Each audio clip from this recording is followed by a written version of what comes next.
biopsy results came back on a Tuesday, the same day my sister finally picked out her wedding dress. I sat in the hard plastic chair of the oncologist's office. The air so cold it felt like I was breathing through a straw.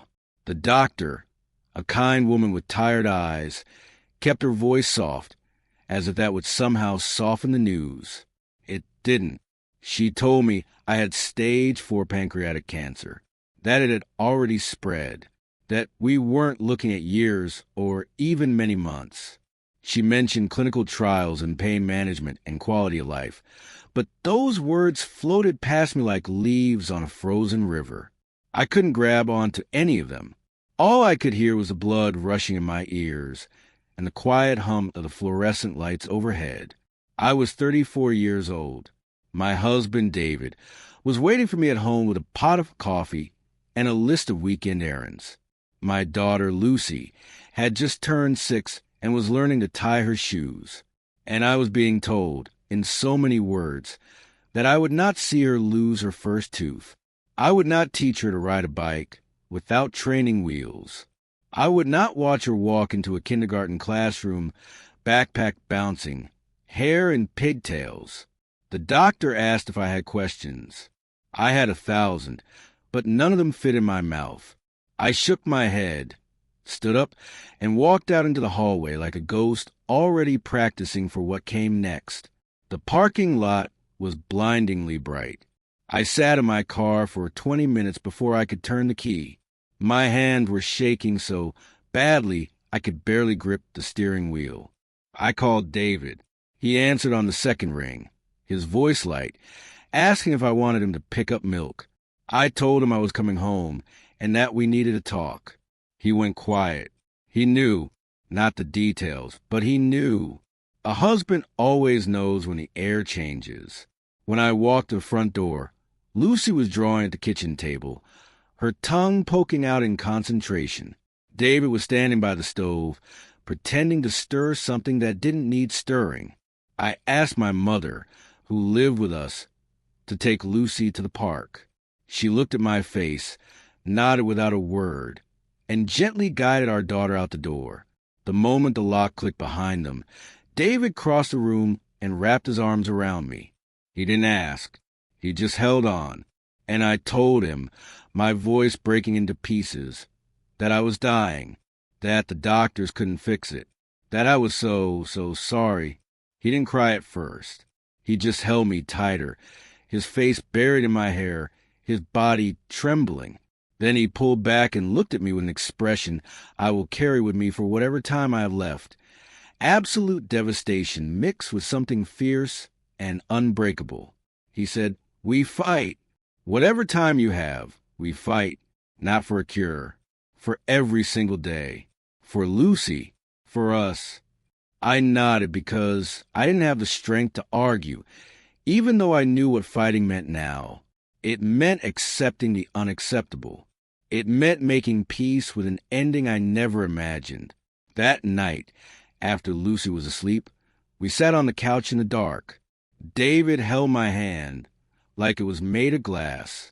I told him I needed to tell my family. My parents lived 2 states away. My older sister, Natalie, was getting married in 8 weeks. She had been planning this wedding for over a year. It was going to be the social event of our small town. 400 guests, a live band, a custom cake that cost more than my first car. Natalie had always been the golden child, the one who demanded attention like other people demanded oxygen. I loved her. I did. But loving Natalie came with a price. Everything was about her. Every family dinner, every holiday, every casual phone call. She steered the conversation back to herself with the precision of a surgeon. And my mother, God bless her, enabled every bit of it. She called it Natalie's light. I called it exhaustion. But this was my news, my life, my death, and I was not going to shrink myself to fit into Natalie's wedding scrapbook. My parents arrived 3 days later. My mother hugged me so tightly, I felt her tears soak into my shoulder. My father stood behind her, his jaw tight, his eyes red. They had already booked a hotel for 2 weeks. My mother said they would stay as long as I needed. For a moment, I felt something close to peace. Then my mother asked hesitantly if I had told Natalie yet. I said no. She said, maybe wait until after the wedding. You know how she gets. I stared at her. I waited for her to hear what she had just said. She didn't. She just looked at me with that hopeful, please keep the peace expression she had worn my entire life. I said, Mom, I don't have after the wedding. That's the point. She flinched like I had slapped her. Then she nodded slowly and said she understood. But I don't think she did. Not really. I told Natalie 3 days later over video call. She was in her living room, surrounded by wedding magazines and fabric swatches. Her fiancé, Kevin, was off-screen, laughing at something on his phone. When I said the words, terminal cancer, months, Natalie's face went through a series of transformations. Shock, disbelief, fear, and then, unmistakably, annoyance. Not at the cancer, at the timing. She said, You're serious? I said yes. She said, But my wedding is in 7 weeks. I didn't respond. She said, So what does that mean? Are you going to be, sick at my wedding? Are you going to make it about you? Kevin went quiet. David, who was sitting next to me, opened his mouth to speak, but I put a hand on his arm. I looked at my sister through the screen and said, I don't know if I'll be at your wedding, Natalie. I don't know if I'll be anywhere by then. She started crying, but even her tears felt performative, like she was crying because she was opposed to, not because her little sister was dying. She said, This is so unfair. Everything was finally about me. And then she hung up. I sat there in the silence, David's hand on my back, and I laughed, not because anything was funny, because the alternative was screaming. The next morning, my mother called. She said she had spoken to Natalie, and Natalie was processing. I asked what that meant.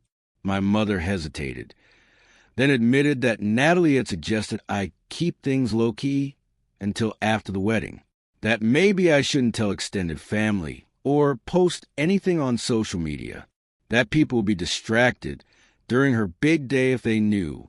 My mother said all of this in a careful, diplomatic tone, as if she were translating a foreign language she didn't quite believe herself. I asked my mother if she agreed. There was a long pause. Then she said, I just want everyone to be happy. I told her that wasn't possible, that I was dying, that happiness was no longer on the menu. She started crying and said she was sorry, but she didn't take it back. She didn't defend me. She just cried. That was the moment something inside me hardened, not into bitterness, but into clarity. I had spent my whole life accommodating Natalie. I had missed school events because she had dance recitals. I had changed my birthday dinner plans because she wanted a different restaurant. I had kept quiet when she took credit for my ideas at family gatherings. I had swallowed my own voice so many times I forgot what it sounded like. But I was not going to die quietly. I was not going to tiptoe around my own death to make my sister's wedding photos look untroubled. I called Natalie back that evening. She didn't answer. I left a voicemail. I said, I am telling everyone. I am not hiding. If that ruins your wedding, then your wedding was already broken. She called back within minutes, screaming. She said I was selfish, that I was trying to steal her moment, that I had always been jealous of her, that I was probably lying about the diagnosis to get attention. I let her finish. Then I said, come say that to my face. Come to my next chemo appointment and tell the nurses I'm faking it. I'll wait. She hung up again. This time, she didn't call back. 3 weeks passed. I started chemotherapy. It was as awful as everyone said. The nausea, the fatigue, the way my hair fell out in clumps in the shower. Lucy would pat my bald head and say, Mommy's shiny. I laughed every time, even when I wanted to cry. David took a leave of absence from work. My parents moved into a nearby Airbnb. We made a routine: morning walks around the block, pancakes on Saturdays, movie nights with blankets piled, so high we could barely see the screen. It was beautiful and terrible, and everything I had ever wanted, compressed into days that moved too fast and too slow all at once. Meanwhile, Natalie's wedding planning continued at full throttle. My mother would occasionally update me, then catch herself and apologize. Natalie had changed the color scheme from blush to ivory. She had added a second tier to the cake. She had fired her original florist and hired someone more expensive.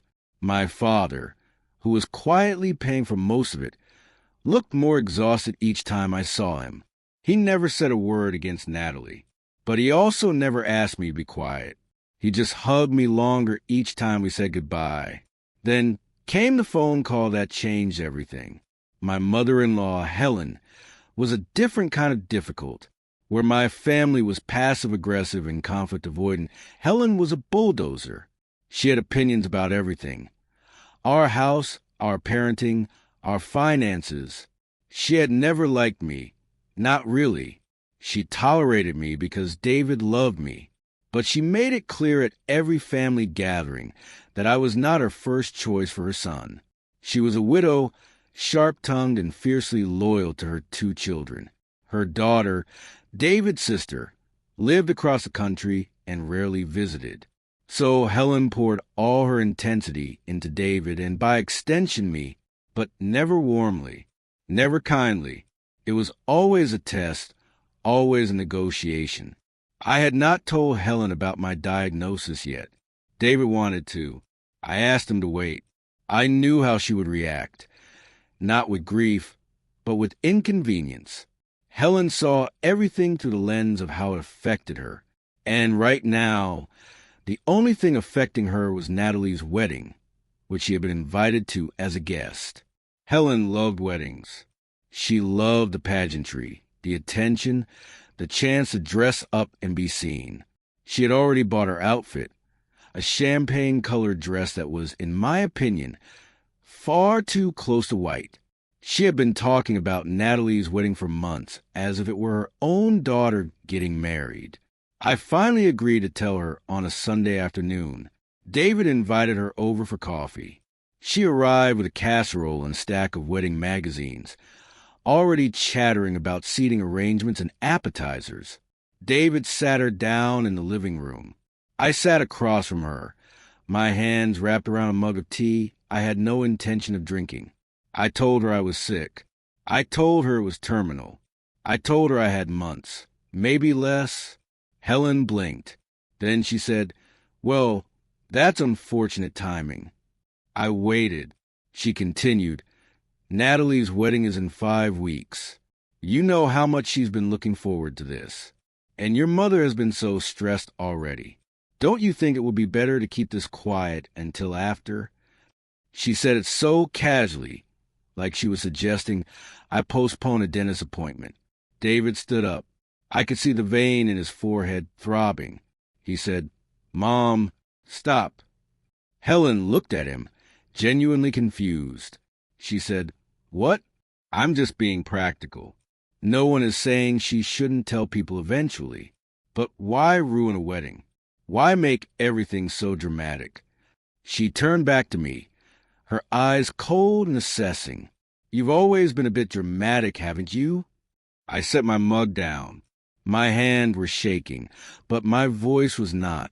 I said, "I am dying. That is not drama. That is reality. And I will not hide it, so your social calendar remains undisturbed." Helen scoffed. She said I was being unreasonable, that I was lashing out because I was scared, that she was only trying to help. David told her to leave. She stood up, gathered her magazines, and said, "Fine, but don't come crying to me when Natalie never forgives you." She walked out the door and didn't look back. That night, David cried in my arms. He apologized for his mother. He said he would cut her off completely if I wanted. I told him no. not because I forgave her, but because I didn't have the energy for more conflict. I just wanted to be with my family, my real family, the people who saw me, not the inconvenience I represented. But Helen wasn't done. 2 days later, she showed up at my parents' Airbnb. My mother let her in, thinking it was a peace offering. It was not. Helen launched into a speech about how I was tearing the family apart, how my announcement had thrown Natalie into a spiral, how Natalie had called her crying multiple times. Helen said I had a responsibility to think of others, that my illness didn't excuse selfishness. My mother, to her credit, asked Helen to leave. Helen refused. She said she wouldn't leave until I agreed to postpone the conversation, until after the wedding. My father walked into the room then. He is not a violent man. He has never raised a hand to anyone. But he looked at Helen with such cold fury that she actually took a step back. He said, "Get out of my house now, and if you ever speak to my daughter again, I will make your life very difficult." Helen left, sputtering about lawsuits and respect. My mother called me afterward, crying. She said she was sorry she had ever suggested I wait. She said she was sorry for a lot of things. I told her I forgave her, because I did. But I also told her that things needed to change, that I would not be attending Natalie's wedding, not because I was bitter, but because I could not spend what might be one of my last good days in a room full of people who wished I would just disappear. My mother didn't argue. She just said she understood, and for the first time, I believed her. The wedding came and went. I did not go. David stayed with me. We took Lucy to the aquarium instead. We watched the jellyfish float in their glowing tanks, and Lucy pressed her tiny hands against the glass and laughed. It was the best day I had in months. I heard later that the wedding was beautiful, that Natalie cried during her vows, that Helen wore her champagne dress and told everyone who would listen that I was too sick to attend, poor thing, that my father gave a toast that mentioned me by name, saying he had 2 daughters, and he loved them both more than words could say. Natalie was furious. My mother told me this quietly, weeks later. She said Natalie had screamed at my father after the reception for making it about me. My father, for once, did not apologize. He just walked away.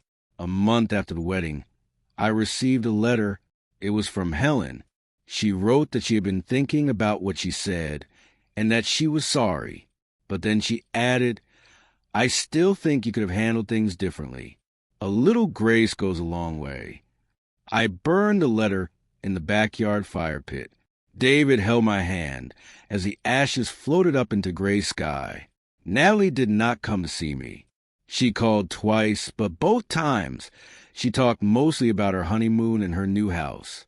She asked how I was feeling the way you ask a cashier how their day is going, politely, without expecting a real answer. I stopped answering her calls. My mother said Natalie was struggling to cope. Maybe that was true.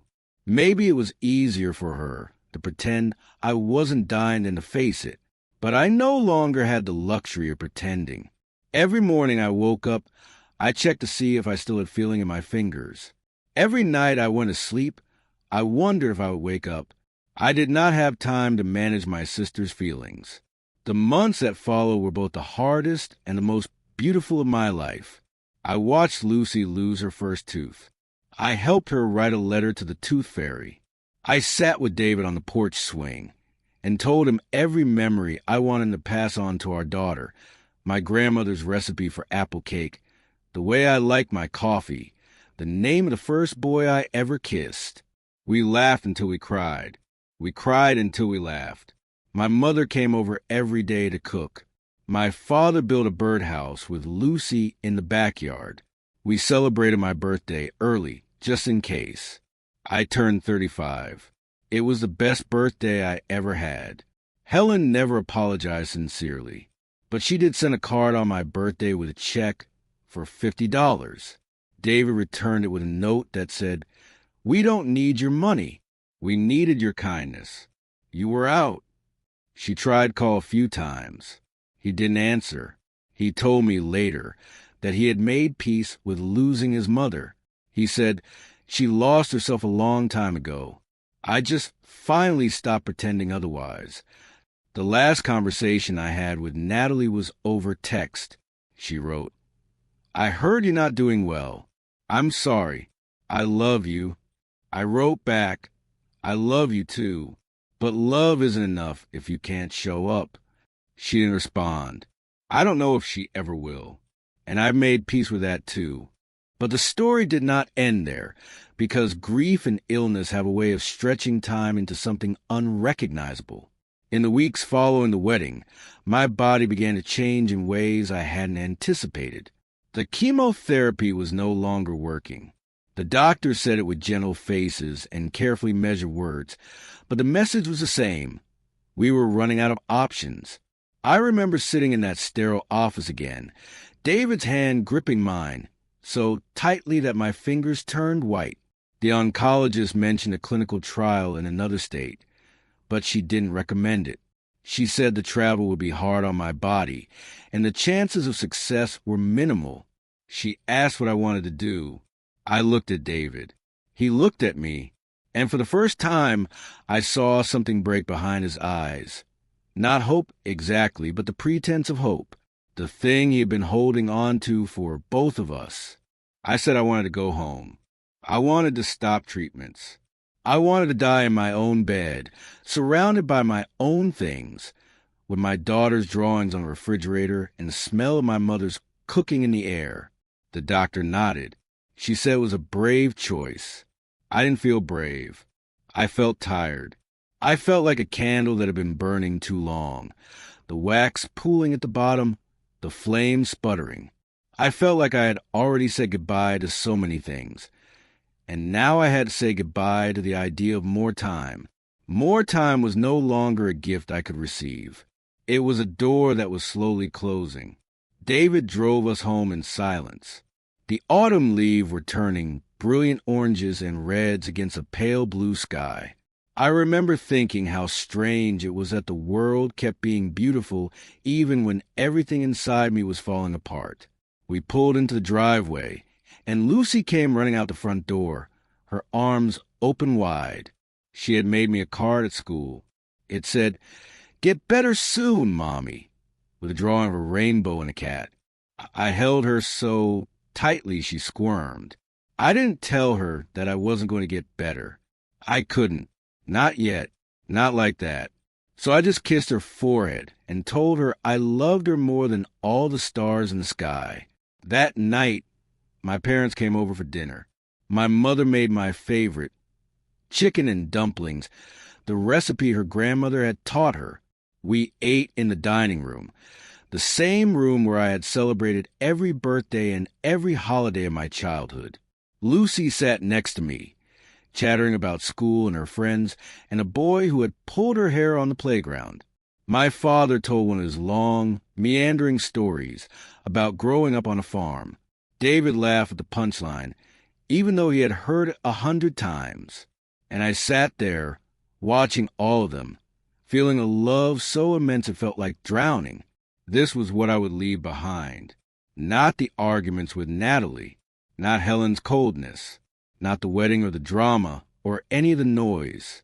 This, the quiet, the ordinary, the way my mother's hand rested on my father's arm, the way Lucy's small fingers intertwined with mine, the way David looked at me across the table as if I were the only person in the room. I decided then that I would not waste another moment on people who had made me feel small. I would not answer another call from Natalie unless she showed up at my door. I would not read another letter from Helen. I would not explain myself or defend myself or apologize for taking up space. I would simply live whatever remained of my life as fully as I could. And if that meant cutting people out, then so be it. A strange thing happened about 6 weeks after the wedding. Natalie showed up at my parents' house unannounced. I was in the living room, wrapped in a blanket, watching an old movie with Lucy. My mother opened the door, and I heard Natalie's voice before I saw her face. That bright, performative chirp she used when she wanted something. "I came to see my sister," she said. My mother stepped aside, and Natalie walked in. She looked different, thinner. Her hair was shorter. Her eyes were red, like she had been crying. She stood in the doorway, looking at me, and for a long moment, neither of us spoke. Lucy looked up at her aunt and said, "Are you sad, Aunt Natalie?" Natalie's face crumpled. She nodded. She said, "Yes, sweetheart, I'm very sad." I asked my mother to take Lucy to the kitchen for a snack. When they were gone, I gestured for Natalie to sit down. She sat on the edge of the couch, as far from me as possible, her hands folded in her lap. She didn't apologize. She didn't explain. She just said, "I didn't know it was this bad." I said, "I told you it was bad. You didn't listen." She flinched. "I thought you were exaggerating. You always exaggerate." I laughed. It came out hollow and sharp. "Natalie, I have never exaggerated anything in my life. You just never listen. You were too busy planning your wedding and making everything about you to hear what I was actually saying." She started crying then. Real tears this time, not the performative ones from a video call. She said she was sorry. She said she had been selfish. She said she didn't know how to handle the fact that her little sister was dying, so she just pretended it wasn't happening. She said her therapist told her that was a trauma response. I told her I didn't care what her therapist said. I told her that her trauma response had cost us months. Months I didn't have. Months when I needed my sister, and she wasn't there. She asked if I could forgive her. I thought about it. I really did. I thought about all the years of Natalie taking center stage, all the times I had stepped aside to make her happy, all the swallowed words and buried feelings. I thought about the wedding in Helen and the letter and the phone calls I had stopped answering. I thought about the aquarium with Lucy and the jellyfish and the way my daughter's laughter had sounded like music. I thought about what I wanted for the time I had left. I said, "I can forgive you, but I can't pretend that nothing happened. And I can't be the one to fix this. If you want to be in my life, you have to show up, not for a day, not for a photo op, for the hard parts, for the ugly parts, for the parts where I can't get out of bed, and I need someone to hold my hand. Can you do that?" Natalie wiped her eyes. She nodded. She said, "I can try." I said, "Try isn't the same as doing." She said, "Then I'll do it." We sat in silence for a while after that. It wasn't comfortable, but it wasn't hostile either. It was a silence of two people who had hurt each other and were trying to find a way back. I didn't know if we would, but I knew that I was willing to let her try. Not for her sake, for mine, because I didn't want to die with my sister as a stranger. The weeks that followed were a blur of hospital visits, medication adjustments, and long, quiet afternoons. My body was failing me in ways I hadn't anticipated. I couldn't keep food down anymore. I lost weight so quickly that my wedding ring fell off one morning and rolled under the bed. David found it hours later, his face pale, his hands shaking. He put on a chain around my neck so I could still wear it. Lucy would crawl into bed with me every morning and trace the ring with her finger, asking why it didn't fit anymore. I told her that sometimes things change, but that doesn't mean they stop being important. Natalie kept her word. She came over 3 times a week. She helped my mother cook. She read stories to Lucy. She sat with me during my bad days, when the pain was so intense I couldn't speak, and she held my hand and told me stories about our childhood. She told me about the time I fell out of a tree and broke my arm, and how she had carried my backpack all the way home because I couldn't. She told me about the time we built a fort in the backyard and slept under the stars, and how I had been scared of the dark. So she had held my hand until I fell asleep. She told me things I had forgotten, things that made me cry and laugh in the same breath. One afternoon, she apologized again. Not the big, dramatic apology I might have wanted once. A small one, quiet. She said, I'm sorry I made your illness about me. I'm sorry I wasn't there. I'm sorry I let Mom enable me for so long. I told her that I forgave her, and this time I meant it. Helen, meanwhile, had gone completely silent. David's sister called to say that Helen had been telling people that I had excommunicated her for no reason. David told his sister the truth. His sister was horrified. She flew in from across the country and showed up at our door with flowers and tears. She apologized for her mother's behavior. She said she had always known Helen was difficult, but she hadn't realized how cruel she could be. She spent a week with us, helping around the house, playing with Lucy, sitting with me during my treatments. When she left, she hugged me for a long time and whispered, "You're my sister now, not just by marriage, by choice." I cried harder than I had in months. The doctors told me I had maybe 4 to 6 weeks. That was in November. The air was getting cold, and the leaves had all fallen from the trees. David decorated the house for Christmas early, stringing lights along the porch and hanging a wreath on the door. Lucy was thrilled. She helped him put up the tree, hanging ornaments at odd angles, her face bright with joy. I watched from the couch, wrapped in a blanket, a cup of tea growing cold in my hands. I had never felt more present in my life. I started writing letters, one for Lucy to open on her 18th birthday, one for David to read when he was ready, one for my parents, one for Natalie. I wrote about memories and hopes and apologies and gratitude. I wrote about the sound of rain on the roof and the way Lucy said, "I love you," like it was the most natural thing in the world. I wrote about the future I wouldn't see and the past I would always carry. It took me days to finish them. My hands were weak and I had to rest often, but I finished. David put them in a box and promised to keep them safe. On a Tuesday, the same day of the week I had received my diagnosis, now months ago, I asked David to take me to the park, the one where we used to take Lucy when she was a baby, the one with the old oak tree and the pond full of ducks. It was a cold, clear day, the sun low in the sky, the light golden and soft. Lucy ran ahead of us, her boots crunching on the frozen grass. David pushed my wheelchair along the path. We stopped by the pond, and I watched the ducks paddle in lazy circles. Lucy threw breadcrumbs and laughed when they fought over them. David knelt beside me and took my hand. He said, "I don't know how to do this without you." I said, "Yes, you do. You've always been stronger than you think. You just have to keep going. For Lucy, for yourself." He shook his head. "I don't want to keep going without you." I touched his face. "I know, but you will, and you'll be okay. Not right away, but someday." He cried. I cried. Lucy came running over, worried, and asked what was wrong. I told her nothing was wrong. I told her that sometimes people cry because they love each other so much it hurts. She thought about that for a moment, then nodded solemnly and went back to feeding the ducks. That was the last time I went to the park. I am writing this now from my bed.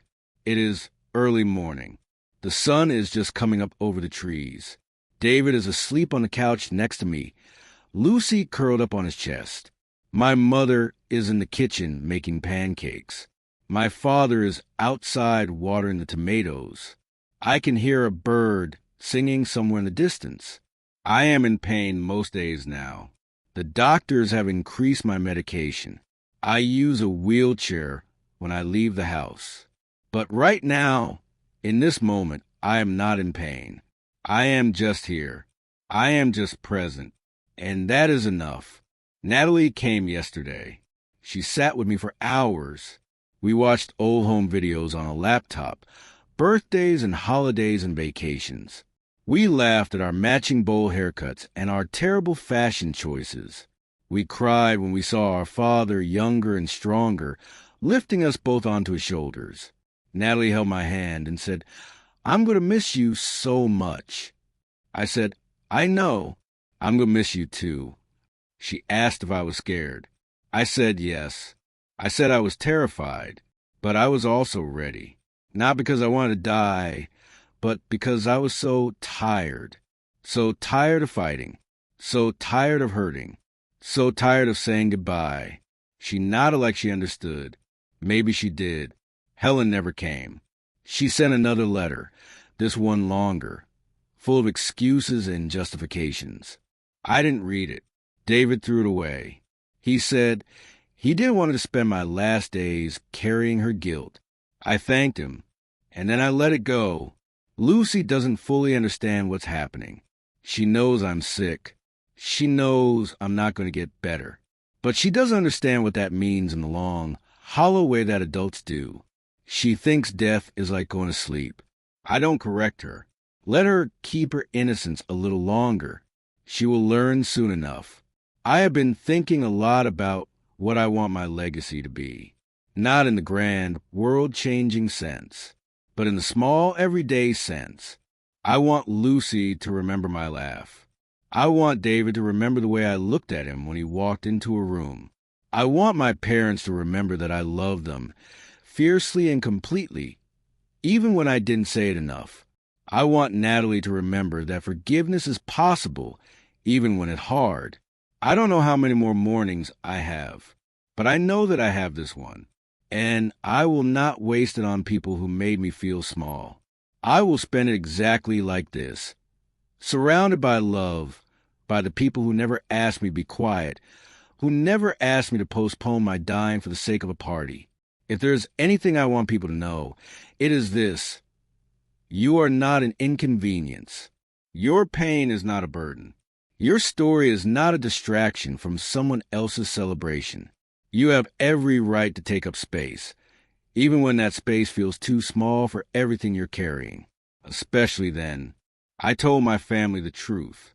I lost some of them, but I found the ones who mattered. And in the end, that was the only thing that ever really counted.